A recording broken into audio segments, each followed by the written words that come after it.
Pumirma silang lahat sa impeachment. Akala ba ninyo ay walang premyo yun? Napakalaki ng premyo nun. Napansin po niyo siguro nang dahil lamang sa aking pagtatanggol sa katarungan, sa katwiran at sa mga sariling tuntunin namin sa House of Representatives, ako po ay inaway ng ilan sa aking mga kasamahan na nauwi nga po pati sa paggagawa ng hopya. Ayaw ko po ng awayan, ayaw ko po ng pasiklaban. Ayaw din po ito ng ating mga mamamayan. Maraming salamat po. Magandang umaga po sa ating lahat.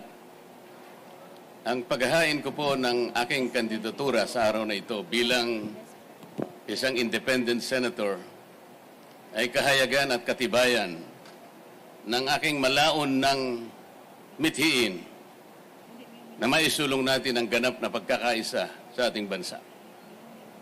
Kahit kailan, kahit saan, hindi po natin makakamit ang tunay, tapat, at mabilis ang paglilingkod sa lahat ng mamamayan kung wala pong pagkakaisa. Pati pagsulong ng ating bansa ay makokompromiso kung walang pagdadamayan at pagtutulungan sa isa't isa. Gusto ko pong balikan natin ang mga huling kaganapan na nangyari sa House of Representatives. Napansin po niyo siguro nang dahil lamang sa aking pagtatanggol sa katarungan, sa katwiran at sa mga sariling tuntunin namin sa House of Representatives, ako po ay inaway ng ilan sa aking mga kasamahan na nauwi nga po pati sa paggagawa ng hopya. Ayaw ko po ng awayan, ayaw ko po ng pasiklaban. Ayaw din po ito ng ating mga mamamayan. Maraming salamat po. Mahigit na 300 na congressmen, ako na lang ang nagsasalita kung ano yung bali sa amin. Wala pong nagbayad sa inyo, may nagsakripisyo pa kayo, ang iba po'y namasahe pa, ang iba'y galing pa sa Visayas, ang galing pa sa Mindanao, ang iba. Wala po kaming maibibigay na pera sa inyo, ngunit ipinakita ninyo ang kahalagahan ng pagtitipon na ito. Imbes na akap, imbes na ayos, imbes na tupad, bababain natin ang presyo ng kuryente, gawin natin halimbawa. Tanggalin natin ang 12% VAT sa kuryente. Ang problema po, sa napakahabang panahon ng eleksyon dito sa ating bansa, basta sikat lang siya, yun na ang iboboto natin. Basta sikat lang. Basta nakakagawa ng pelikula. Bakit ganito po ang kalagayan natin? Pabalik-balik na yung marami sa kanila. Alam po ninyo yun. Nang dahil sa kasikatan lamang, hindi man lang ninyo tinanong. Paglapit po nila lalapit na naman po sila sa inyo ngayon. Pwede ba itanong ninyo sa kanila? Ano po ba ang gagawin ninyo? Karapatan po ninyo na itanong sa kanila kung may kakayahan. Pag sinabi niyang may kakayahan, ipakita mo sa akin. Patunayan mo sa akin na kaya mong gawin. Ito po, pinaka-problema. Lalapit sila sa inyo ngayon. Malapit na po. Magsisimula po yung election period sa mga senador Pebrero 12. Sa mga congressmen, magtatagal ng konti. Mauuna yung mga senador. Lalapit sa inyo ang mga senador na yan, nakakandidato, at mga congressmen nakakandidato, may daladalang konting barya na sinasabi nilang AX, tupad, akap. Mga kababayan, ganyan na lamang ba ang aasahan natin sa tuwing darating ang isang pagkakataon na nasa inyong kapangyarihan? Bakit hindi po ninyo gamitin ang kapangyarihan? kapangyarihan na yan. Ipagpapalit niyo po ba sa 5,000 piso ang kinabukasan ng ating bansa?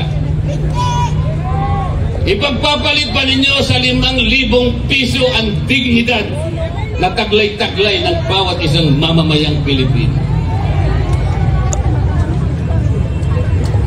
Pero kunin ninyo. Kasi pera ninyo yun. Kunin po ninyo, pero nakikiusap ako sa inyo, pagkakuha ninyo, huwag kayong magpapasalamat sa kanila sapagkat hindi nila pera yun. Hindi nila pera yun at kailanman hindi naging tungkulin ng isang congressman o isang kumakandidatong senador na siya mismo ang mag-aabot sa inyo. Yun po ay pagpapasikat, pagpapasiklab sa inyo. Nakakahiya po.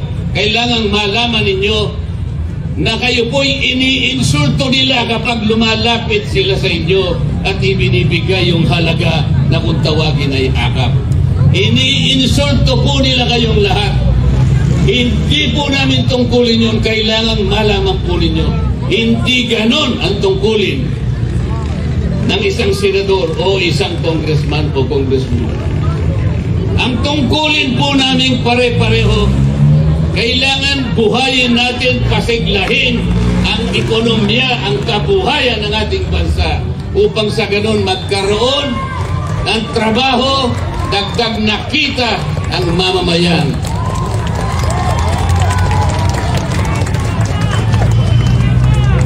Huwag kayong papayag. Huwag kayong papayag. Ang isang pamilyang Pilipino kahit mahirap, hindi niya gugustuhin na mananatili siyang mahirap. Ang isang Pilipino ay merong dignidad.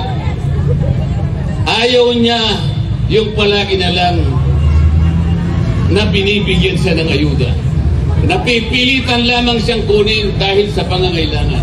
Sapagkat hindi ibinigay ang mga kondisyon para siya'y makapagtrabaho. Makahulagpos siya sa gapos ng kahirapan. Hindi siya papayag na ipamana sa kanyang pamilya ang kahirapan na matagal niya nang tinataglay. Huwag kayong papayag na manatili ang ganitong kalagayan. Piliin na po ninyo utang na loob. Nasa kamay po ninyo, nasa kamay po ninyo.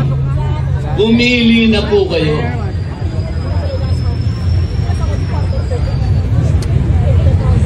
Isa ko nga, sinara ko na lang eh. Wala eh. Kasi po pag hindi kayo pumili, wala po kayong karapatan na umasa na may pagbabagong mangyayari pa sa ating bansa.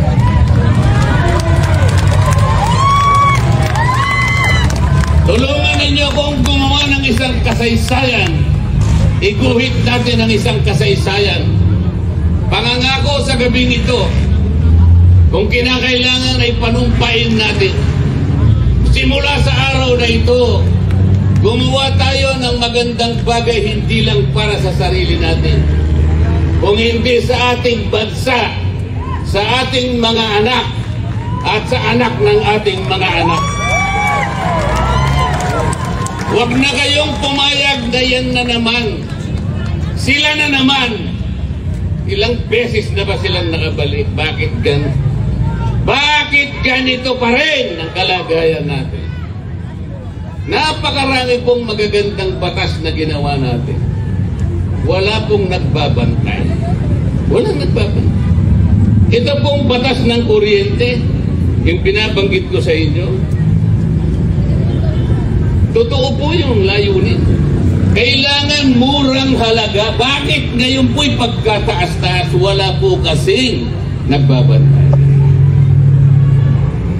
Ang totoo po, kung talagang gagawin lang nila ang mabuti, imbes na akap, imbes na AIX, imbes na tupad, bababain natin ang presyo ng kuryente, gawin natin halimbawa, tanggalin natin ang 12% VAT sa kuryente. Pagkatapos, yung dating buwis na nakukuha dyan. Ang gawin na lang natin ay yung mga kababayan natin na nagbabayad ng kuryente sa isang buwan 2,000 pababa. Kinakailangan ilibre na yun. Yun ang tunay na akap. Kesa magbayad ka ng buwis, kukurakutin lang. Bago nila kurakutin, ibigay na lang natin na libre from 2,000 pababa. Ibigay sa mga taong ganun ang consumption sa kuryente. Ang mabebenepisyo po nun pag ginawa natin, magagawa naman Pag nagawa natin yon, 4.5 million Filipinos na mahihirap ang mabebenepisyohan. Katumbas ng 28 million Filipinos. Hindi yung pupunta sa inyo akap. Ano ba yung akap? Ayuda sa mga kapos ang kita.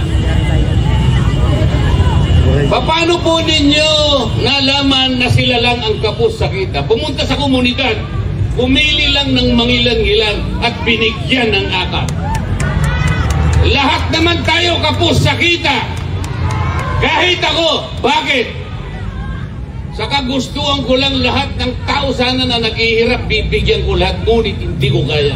Sa mga kapit, kahit ako kapos sa kita. Pupunta sa isang komunidad, pipili lang ng iba, ng konti. Paano yung iba na hindi nabigyan? Tama bang patakaran ito?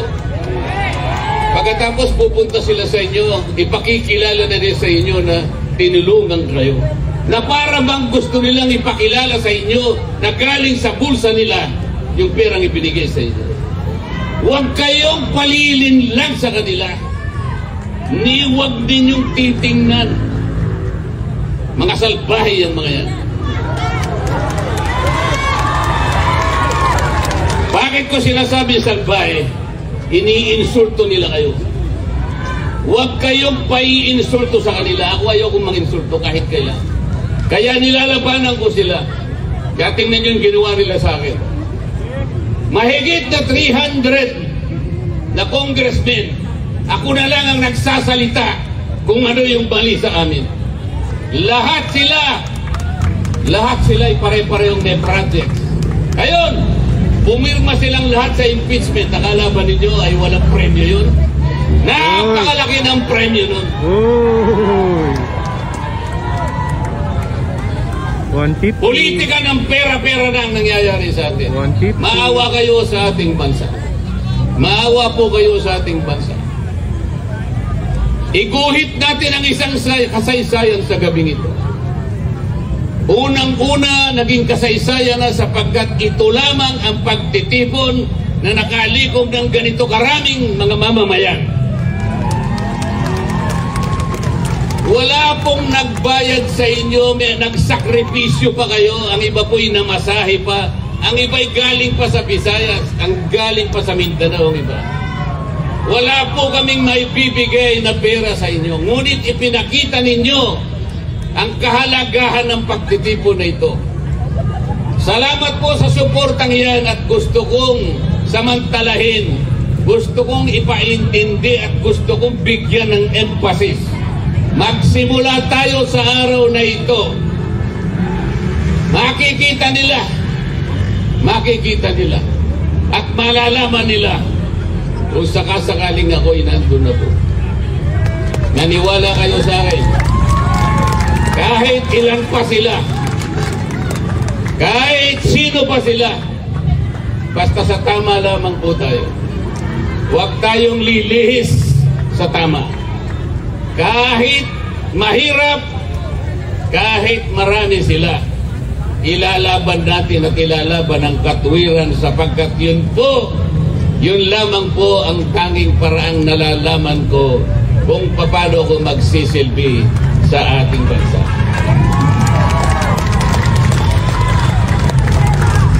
Bago po ako magtapos, Gusto kong pag-isipan ninyo. Kilala ninyo ngayon kung sino yung nasa Senado. Kilala nyo rin kung sino-sino ang lalapit sa inyo. Mga ilang araw pa ang darating. Huwag kayong mainip at darating sila sa inyo, maninikluod sila sa inyo. Hihingi ng tulong sa inyo. Gusto kong sabihin ay humanda kayo. Limiin ninyo. Tandaan po ninyo yung sinasabi ko. Kapag inabot nila yung pera na yon, yon ang katibayan, yun ang simula ng pag-iinsulto sa inyo. Kunin nyo.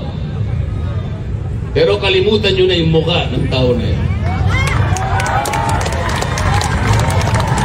Para sa ganun po ay magkaroon ng pagbabago ang ating Senado. Hindi man lahat makapaglagay tayo doon kahit isa lang. Kahit isa lang.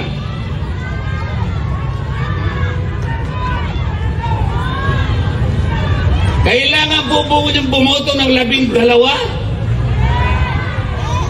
Magpapagod pa kayo? Isa lang ang kailangan nyo.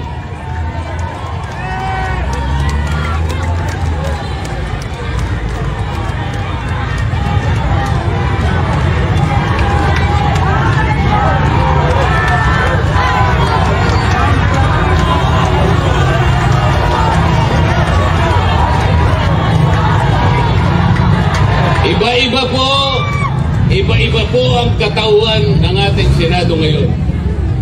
Merong ganito, may ganyan, may ganun at may ganun. Kumbaga sa niluto, mga kababayan, hindi po ninyo alam kung anong klaseng luto ang Senado ngayon. Kung magluluto po kayo ng putahe, magluluto kayo ng paksiw, alam po ninyo kung anong sangkap na gagamitin ninyo. Alam po ninyo kung anong sahog ang gagamitin nyo para makapagluto kayo ng paksiw. Kung ang sinigang kaya, kahit anong luto, alam ninyo, kabisado nyo. Adobo, alam ninyo kung anong kakailanganin nyo. O kung titignan mo ang Senado ngayon dahil iba-ibang sangkap, iba-ibang sahog sila. Anong klaseng luto ang Senado ngayon? Hilaw. Sunog. Hindi nyo malaman kung anong klaseng luto. Pagpag.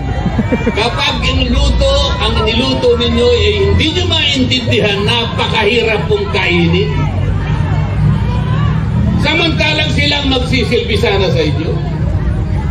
Ibig ba ninyo sabihin, ilalatag sa inyong mesa ang isang pagkain na hindi nyo alam kung paano niluto ito?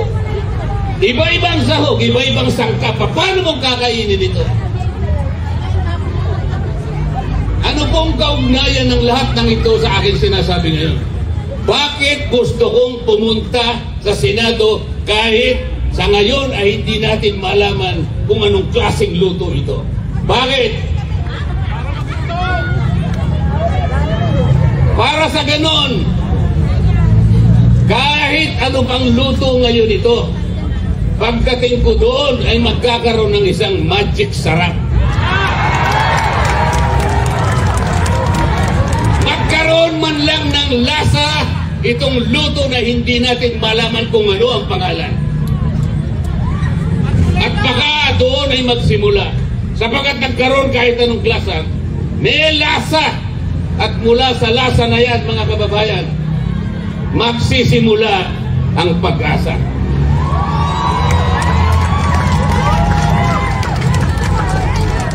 Mga kababayan, huwag nating kalimutan ang gabing ito. Kagaya ng sinabi ko sa inyo kanina, gagawa tayo ng isang kasaysayan. Kung kinakailangan, gumawa tayo ng kontrata ngayong gabi. Bayag ba kayo na sa gabing ito ay simulan natin kung paano natin babaguhin ang tadhana ng ating bansa? Magsisimula po tayo sa isang tao lamang, pwede na po yun. Basta kailangan lang Kailangan lang magkaroon ng magic sarap. Tama po? Bago po ako magtapos, gusto kong tawagin yun pong mga nominado ng aking party list na iiwanan ko sa House of Representatives. Kasi po kung ako'y dadalhin nyo na sa Senado, iiwanan ko po yung party list sa GIP na sa maraming panahon ay nakatulong din po ng pagbibigay ng kahit konting tulong sa ating mga kababayang ni-represent namin, lalong-lalo na po yung kababayan nating mahihirap.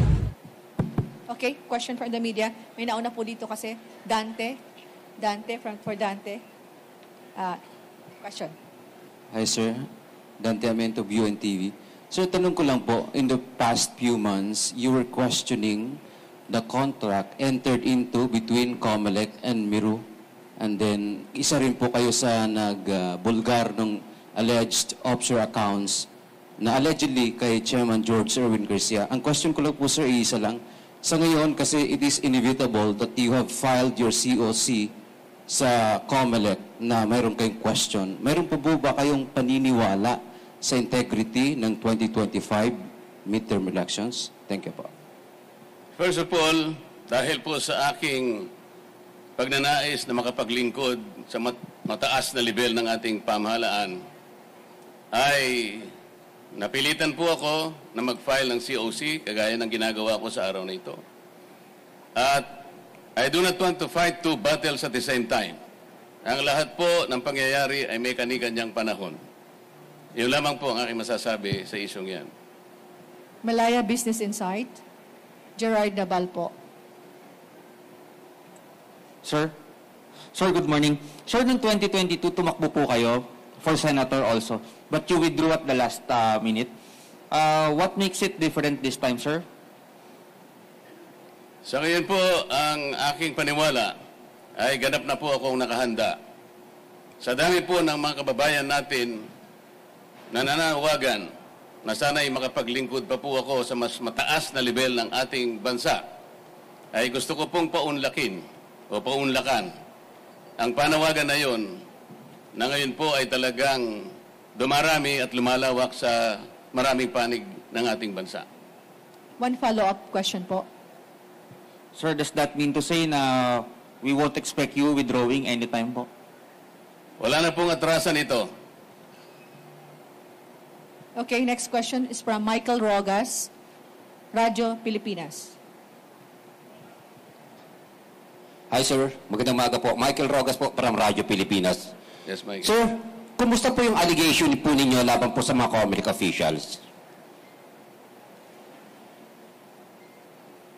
Wala po akong allegations sa mga COMELEC officials.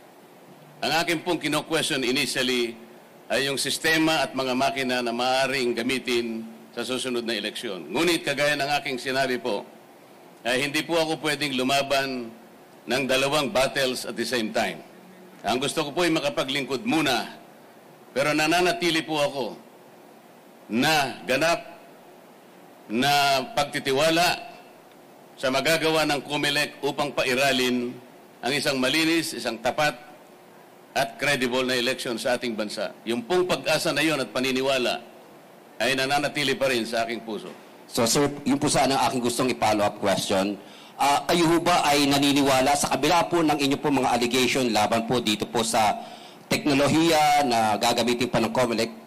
Kayo po ay nag-file ngayon ng yung Certificate of Candidacy for Senator. Naniniwala pa rin po ba kayo sa integridad ng COMELEC sa darating na halalan? Ang pagpapile ko po ng kandidatura ay katibayan ng aking pagtitiwala sa magagawa ng COMELEC na magsagawa tayo ng isang malinis, isang tapat at mapapanaligan na eleksyon sa ating bansa. Salamat po. Ms. Mads Villar from Net25. Hi, Kong. Good morning. Good morning. Sakaling pala rin po kayo sa Senate, ano po yung mga priority bills na unang-una nyong ipafile pag upo nyo po? Thank you. Napakarami po. Ayoko lamang pong isa-isahin. Baka abutan po tayo ng 3 araw. Ang gusto ko lamang pong bigyan ng emphasis ay yun pong oversight function ng Kongreso. Hindi po lamang importante yung paggawa ng mga magagandang batas. Mas importante po siguro yung pagkagawa ng mga batas ay kailangan pong merong magbantay sa pagpapatupad ng mga ito. Sa karanasan ko po sa House of Representatives, napakarami po ng mga batas na pwede kong isa-isahin sa inyo. Ngunit nagkaroon po ng problema kung ang pag-uusapan ay yung pagpapatupad ng mga ito. Kaya po yung dapat na mapalakas sapagkat isa rin pong mahalaga na kaagapay ng paggagawa ng mga batas. Hindi po maganda na makagawa tayo ng napakaraming batas. Ngunit parang ilalagay lang natin sa cabinet, napakatagal po ng proseso, napakamagastos ng paggawa ng mga batas. Sa laki po ng panahon na ginugol ko sa House of Representatives, kung minsan po taunan, kung hindi man isang buong termino para ikaw ay magkapagpagawa ng isang batas. Sayang na sayang po kung isang magandang batas ay hindi po may patutupad ng maayos. Kagaya po ng EPIRA. Ano po yung layunin ng EPIRA? Makapagdulot kayo ng isang reliable, secure, and affordable rates of electricity in this country. Nangyari na po ba yung affordable rates of electricity? Ang EPIRA po ay nagawa 23 taon na nakararaan. Ngunit hanggat hindi po nyo na ibababa ang presyo ng kuryente, there will be a continuing violation of that law. Tingnan po nyo yung local government code. 33 taon na nakararaan. Tingnan po ninyo ang ating mga barangay. How many barangays, up to 42,000 plus barangays in this country, how many percent are able to stand on their feet? You may not know it, but I will answer my own question. 2%.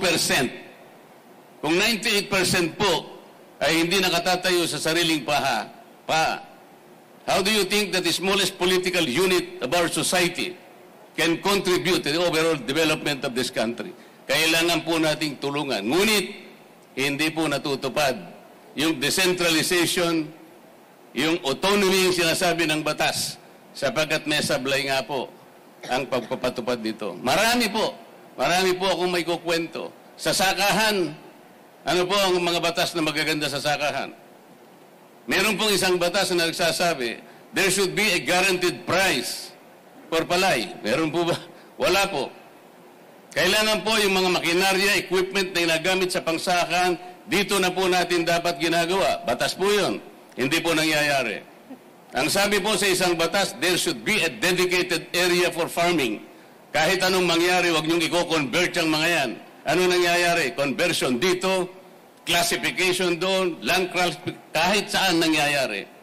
Ang sabi pa ng isang batas, 25% of the total loanable funds of the banks, private and public, should be allotted to farmers and beneficiaries of agrarian reform. Nangyayari po ba? Hindi. Average per year is only 4%. Kaya ganito po tayo. Oversight is an equally important function of Congress that has been forgotten for years. Yan po ang isa sa tututukan natin. Salamat po. So, sir, 8 minutes. Tapos na po yung 8 minutes. Wala na po? Yes Thank po. you. Tapos na po. Maraming salamat din po. Sir, sa gitna po, photo op ulit. Face the card.